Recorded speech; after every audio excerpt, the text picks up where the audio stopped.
if you are a Slack user, there has been some big news. I think it's out of VentureBeat, if I saw that correctly. But as you know, Salesforce owns Slack. Slack is a really widely used Workday kind of platform where everybody can share messaging and all that kind of stuff. It's absolutely essential for a lot of folks. Things, but here's what I want to talk about today, Jaeden. And I know you've been looking at this because Slack has been integrating AI. And just right at the top, let's just say that these are tools, the tools that you already use are integrating AI more and more and more. But the thing that caught my eye, Jaeden, was something around AI agents in Slack. And it caught my eye because AI agents can mean pretty much everything these days. So I'm wondering, it made me think like, okay, is Slack really doing something cool here? Are they doing the same kind of thing, but just like renaming it something else? So I just want to kind of cut through it and sort of see like what the reality is, whether there's something interesting to explore here, or whether this podcast is going to be a total dud because I'm stumbling upon something that's just dumb. What do you think, Jaeden?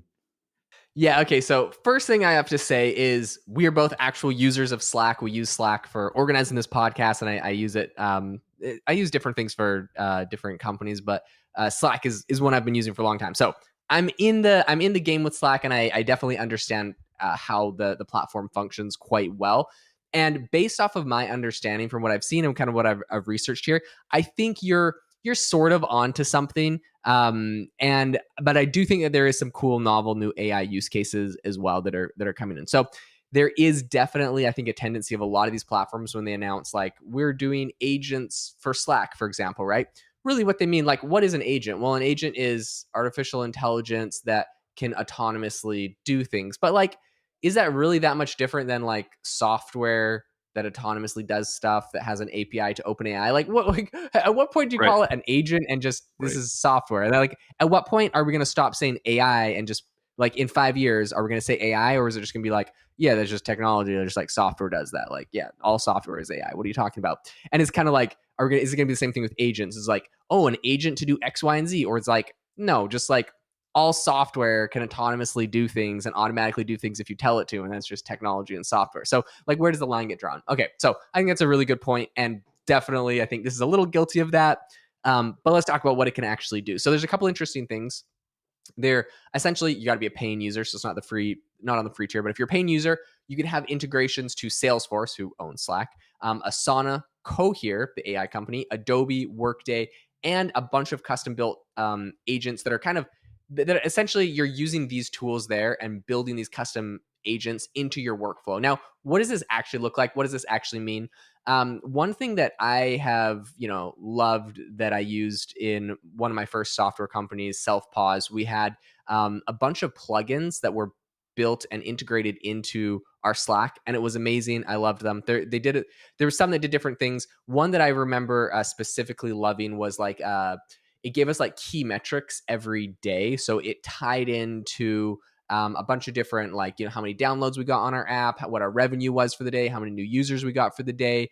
And it would go and like grab that data and it would let us know about it every day. So these are kind of like integrations, but not really using AI. And when you say autonomous, it's just like automatic, but you kind of preset up how automatic it is. So when you start talking about agents, like the difference between this and that, it could do a lot of the same things, but maybe an agent being autonomous would know to go get the data on a special occasion when something interesting happened. And then that's like that specification there is the only difference between, I don't know, this regular software thing that I told you that just gives me daily updates and what you could call an agent. So like if for some reason all of a sudden we had a huge spike in new users and downloads and our revenue went crazy, and maybe it's important for me because I have to know to like go reload my OpenAI credits or make sure that something's checked over on our server.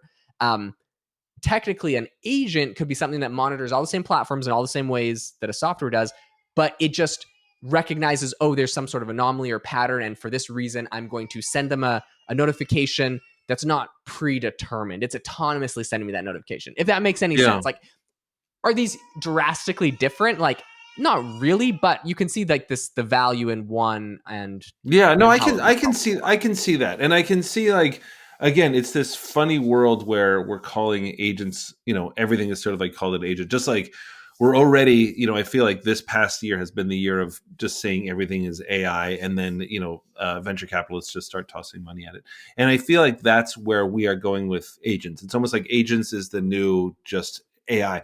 And that I can see. I can see the value of what Slack is doing. I mean, in terms of, oh, this is going to help you with your own, retrieval of your own data within Salesforce or within CRM or something like that. And integration is great. But I want to sort of keep cautioning us around terms and things like that. I know because I hear from a lot of our listeners who are just the best humans on the planet. But about, one of the things that's so valuable about how we talk about it, or how we all want to talk about it together, is just defining what we're talking about. Do you know what I mean? And so agents is a level on the steps to AGI. So OpenAI a while ago said, hey, there's like 5 steps to AGI. And the top level was essentially autonomous agents running a company just by itself. And when agents started to pop up, probably middle of last year or something like that, it was one of these things where you said, hey, I want to start a new company, and help me do that. And these agents would go off, and it would almost be like they were little ChatGPT users, and one would do the finance, and then another would do that.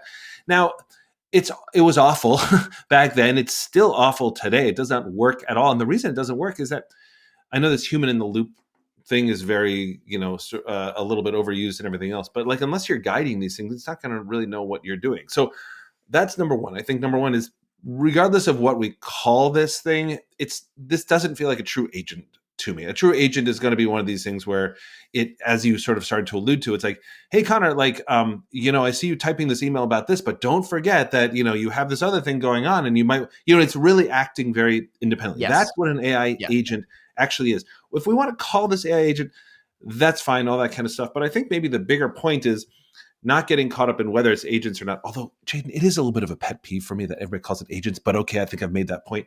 But what I think that is the important part, and we've been saying this a lot, is when people are looking for new AI tools.